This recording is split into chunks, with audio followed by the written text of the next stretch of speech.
Hello everyone, Voodoo here, and on Saturday I did a video going over like single target sims and single target builds and DPS and stuff. And today we're actually gonna do that, but for Mythic Plus. Now Mythic Plus for Havoc Demon Hunter, they've gotten a lot better, right? There's a lot of things in the talent tree, stuff like Scars of Suffering, stuff like Demon Hide, stuff like Nether Walk and Deflecting Dance that fix one of their big issues in being really squishy. They got stops like a Fell Eruption baseline, Chaos Nova's been buffed. So Havoc Demon Hunter, just not looking at damage, is looking very good for Mythic Plus because of all the stops you have, all the ability you have now. But in terms of damage, they're very strong as well. And there's actually 3 builds that people are currently going to. So today we're going to talk about those 3 builds.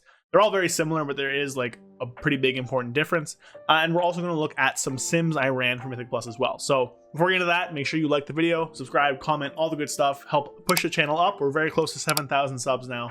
With that out of the way, let's get into it. So the main idea for Mythic Plus builds right now is very similar to what you see before you, with one flex point, which is that one. So the main point right now flexing between the different builds is going to be between Fell Barrage, which is a 1.5 minute cooldown. It's a big burst cooldown. You do a bunch of damage to a bunch of targets by consuming Fury. Between Essence Break, 40-second cooldown, more so for single target and priority damage and like low target cleave, but it can do some decent AoE damage as well. And then finally, Glaive Tempest, which is like your consistent big AoE damage button. So, you know, builds could look like this, builds could look like this, or builds could look like this. For the most part, those are going to be your like general builds that people are going to be playing. You might see a little bit of variation amongst that. Might see some changes in the top here. You know, maybe you move this for this. I don't think that's correct personally. Sorry, Glaive is really good for glaive damage and the 3 targets, and also priority damage with your chaos strikes and stuff. So I would keep this personally, but you might see some of that. But really the point here is between Glaive Tempest, Essence Break, and Fell Barrage. Now, Fell Barrage is the new button, so we are going to start with it. But each of these has their own kind of unique niche, right? Fell Barrage is that other cooldown, more bursty cooldown. If you're pulling big around Fell Barrage, it can end up doing some pretty serious damage. Now, it is soft capped after 5 targets, which does hurt it, of course, but still does really respectable damage, especially if you're pulling around Fell Barrage and you're playing it to its best of its abilities, right? Glaive Tempest is that nice, consistent, good AoE button. It does a lot of damage very often and deals reduced beyond 8 now, so it's like really good for like larger pulls. It's doing that 46,000 whatever chaos damage to everybody to a lot of targets. And then finally, again, Essence Break, really there for your single target, your priority. Does good damage to 8 targets, roughly the same as a Glaive Tempest with twice the cooldown. But that makes your Blade Dance and Chaos Strike do a ton of damage, which is important for things like First Blood and things like AoE damage. Dancing with Fate was actually buffed to 50% from like 40. So this is actually going to do a good bit more damage now. So we'll start with Fell Barrage again because it's new. The whole idea with Fell Barrage here is that you kind of just come into the pack with like a lot of Fury up and you kind of just push it. I don't even have it on my bar. One second. You push it and then you kind of just drain your Fury, and you just want to make sure you're keeping your Fury up as you're using it. It's very easy to do a lot of damage with it. As you can see there, did the whole thing and I have my inertia up and it did a lot of damage. Now the one thing with Fell Barrage as well is that while you're doing it, because you're restricted on your you know, like your Fury usage, you don't want to use too many spenders during it. But as you can see, like I didn't even do that much there, and Fell Barrage did a lot of damage to all those targets, and that was with me doing a pretty suboptimal rotation there, just kind of talking through it. Of course, there's only 4 targets. Fell Barrage does pretty well as a burst cooldown when you're pulling pretty big around it, despite it being soft capped at 5 targets, which means once you hit 5 targets, it'll continue to hit more targets, but it'll do less and less to each target. So you do end up giving it more damage, but it's like it gets less the more targets introduced per individual. So it doesn't scale crazy high, as opposed to like uncapped stuff like Collective Anguish, Eldev, Residual Flame, which do uncapped, same damage to every target they hit, which is really powerful. So Fell Barrage is pretty good if you're burst pulling around those, but I do think there are other options as well, specifically in if you're in like Pugs or something, or you're in like just like a Tyrannical Key where you need the focus damage. That's gonna be like Essence Break or something. I can't change talents right now. I don't really need to show you guys Fell Barrage or Glaive Tempest, but I do think that all 3 of these things are going to end up being like pretty interesting and pretty kind of like unique different buttons. So Glaive Tempest here, really good because it lets you have that 2-minute burst with meta. That's really big. You have the Essence Break boosting everything. You have whatever. Then Glaive Tempest, again, is actually a pretty strong little consistent tool. I won't show you Essence Break. Everyone knows Essence Break by now. We will look at Glaive Tempest a little tiny bit. If I can put on my bar, I guess. Hello? There we go. We go in here. Glaive Tempest is going to do a sizable, decent amount of damage. It lines up very well with Inertia as well. I'm not doing my Inertia very well here, but, you know, forgive me, I guess, as it is. But very, very strong and powerful. You can see that even that little tiny pack there, Glaive Tempest is very high up, roughly 7% there. Would have been a bit more if I actually used my Immolation Aura like I should be. See here, Glaive Tempest is up, Immolation Aura is coming up, so you can end up doing this, using it, Glaive Tempesting, if I can actually, you know, not miss the pack. And it does some damage. Right there, pretty up high with Rage Fire, Immolation Aura, Hunt, stuff like that. So Glaive Tempest does slap. Obviously not as much as like a big cooldown like Fel Barrage, but it does do good damage. So I do have sims over a bunch of different scenarios. So we're gonna get into those sims now and just take a look at these 3 different builds and what the differences are, what the strengths are, and stuff like that. All right, so here we are with these sims. So I have like a lot of sims. We'll just flash them all right here, but that's because it's really hard to sim Mythic Plus and like AoE damage and stuff. So take all these with a grain of salt. APLs aren't perfect for AoE, especially for Fel Barrage, and AoE is just like hard to sim, right? M Plus is a very complex thing. If you're not using like a route sim, which I don't have any route sims right now, it's very, very difficult to sim for. Even with a route sim, it's very difficult to sim for. But this is Dungeon Slice. So Dungeon Slice is a very unique kind of sim thing.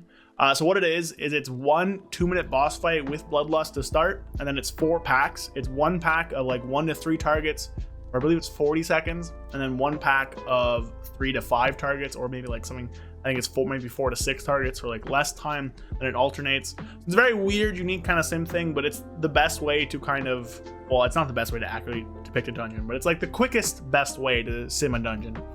So obviously on top here, it's going to be Essence Break because of the single target portion. But on D-Slice, Glaive Tempest and Fel Barrage are both only a few percentage points behind. And yeah, I knew this relative DPS thing was around. I just always forgot to click it. So there you go, everybody who commented about it. Hope you're happy. Things should be a bit easier now. So Glaive Tempest is roughly 2.8% behind here, and Fel Barrage is roughly 3.2% behind on a D-Slice sim. But again, this is mostly due to the fact that we have a boss fight to start off, and I'm using the embellishments. So technically 2 blue silken lining sims the best, but it's going to be like 0.2% or something over Unloading Spore Cloak and a blue silken lining. So we're using Spore Cloak because it's busted and really good for living, which is always important in Mythic Plus. But yeah, so D-Slice, this is kind of what we're looking at. Now the picture does change a bit as we go through different sims, so I have these kind of outlined here in order of how many targets. This is 1 target. This is like your boss fight. I put it at 2 minutes. Normally dungeon bosses are anywhere from 2 minutes to 3 minutes. They could go higher, of course, in higher keys. But in like a 20 to a 25, most of your bosses are between 2 and 3 minutes. I decided to do 2 minutes so that you only get like 1 meta or so, just to, you know, use it a bit of an example here. And again, you know, Glaive Tempest 2.6% behind, so a little bit less behind than on the D-Slice sim. And then Fel Barrage is 4% behind, which is pretty significantly behind in single target, like 10k. But, you know, not that significant where you wouldn't consider playing it. Like, it's not like it's 10% behind or something. 4% is a number that's like kind of big, but it's not the end of the world whenever it's like that. Anyways, now we have our AoE sims. So these 3 sims here are all going to be like X target 40-second sims. So this is 3 targets 40 seconds, which is like your burst AoE, like a trash pack. Most trash packs don't live much longer than 40 seconds to a minute. So, you know, we're just using that as a baseline. You can see here, Glaive Tempest and Essence Break are about even on 3 targets. Now again, you'd only get 1 Essence Break here while getting 2 Glaive Tempests, so keep that in mind. Same with only getting 1 Fel Barrage. Fel Barrage is roughly a percentage point behind here. But, you know, again, 3 targets is not really where Fel Barrage is really the best for, nor is it where Glaive Tempest is the best for. But even then, not too far behind. Moving on to 5 boss targets 40 seconds. This is most packs. Most packs you fight in Mythic Plus are going to be between 5 and 8 targets. Unless you're doing higher keys and pushing in a coordinated group, then obviously you'll pull bigger. But 5 targets, 40 seconds. We scroll on down. We see that Glaive Tempest now pulls ahead here. And Glaive Tempest is roughly 0.8% ahead of Essence Break, with Fel Barrage basically equal at 0.1%. And again, you know, this is a 40-second sim. It's benefiting Glaive Tempest the most. It's not really benefiting Fel Barrage or Essence Break a ton. which is just kind of the issue here with simulations, right? It's one of those things where each simulation is going to give you a different picture, and you kind of have to take everything and put it together. But we can see here, all are relatively equal on 5 targets, 40 seconds. And then finally we go to a 10 target, 40 second, kind of a big AoE pull here. And again, you know, this is just assuming 10 targets the whole time. Obviously, as things, you know, in a real dungeon, things will die over time. But we go down even more, and you can see that Fel Barrage for some reason drops below to 0.4%. And I think that's a reason because of it's like 10 targets now, which means it kind of doesn't scale as much. I don't know why Essence Rake pulls ahead here. This sim seems a little weird in my opinion. But Glaive Tempest is roughly 2.4% ahead as well. Again, they're all pretty equal here. So really there's not like a very clear defining factor. Realistically, like if a dungeon is more single target focused, you can do Essence Break. If it's more consistent AoE you can do Glaive Tempest. But if you're pulling big and you can use Fel Barrage, then I would use Fel Barrage. I know this doesn't give a great picture, but Fel Barrage does do better than this on like live. I think the APL might be a bit poor. But I did 2 more sims. So this is 5 minute 5 boss. So this is kind of a sustained AoE sim, just to like look at what that could look like. And here, Glaive Tempest ahead, Essence Break in the middle, Fel Barrage in the bottom slot here. And finally, we have 5 minute 8 boss target. Just again showing Glaive Tempest on top, Essence Break in the middle, Fel Barrage on the bottom. So the general sims kind of point towards us showing that in larger AoE pulls, Glaive Tempest pulls ahead. In smaller pulls or in single target or things with priority is important, Essence Break pulls ahead. And then Fel Barrage doesn't really seem to ever find a home in the simulations, but we know from we know from like PTR testing and stuff that Fel Barrage is very, very good when you're pulling around it and doing those burst windows with like your inertia stuff, and Fel Barrage is kind of pumping and everything. So all 3 of these things are really going to be different situations, different toolkits that you kind of flex into. Will tuning change that? We'll have to wait and see. We'll see if Havoc gets tuned down some more. Not going to comment on that here, but we'll see in the future what really happens on that front. But that's kind of a bit of a primer right now on Havoc Demon Hunter in Mythic Plus. We're looking very strong, which is exciting. Hopefully we are not kind of nerfed into oblivion. That would make me very sad. But for now, you know, these are the kind of the 3 builds. These are different scenarios in which you use them, and this is kind of what the sims are saying. So I'll link these sims below for people to take a look at, of course, you know.